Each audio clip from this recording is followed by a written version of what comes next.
Ndabasuje nitwa Disboy w'Abanyarwanda intumwa y'Abanyamusanze guys, nkwibutsa gukanda subscribe ukakanda like share comment ni ibintu byiza cyane biza kudufasha kuzamura social media zacu nyarwanda.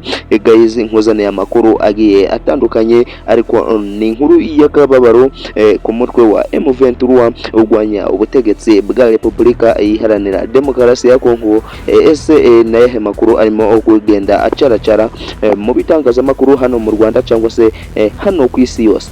Guys, William Ngoma yaje kuba yitaba Imana kuri uyu munsi, ariko ni ibitangazamakuru birimo kugenda bicicikanya, birimo kwandika ayo magambo agiye ababaje ku bakunzi ba William Ngoma. Colonel William Ngoma ngaho yaje kwicwa n'igitero cyagabwe n'ingabo za Repubulika Iharanira Demokarasi ya Kongo. Nitwa Disboy w'Abanyarwanda intumwa y'Abanyamusanze guys, nkuzaniye amakuru y'akababaro. Udukande subscribe.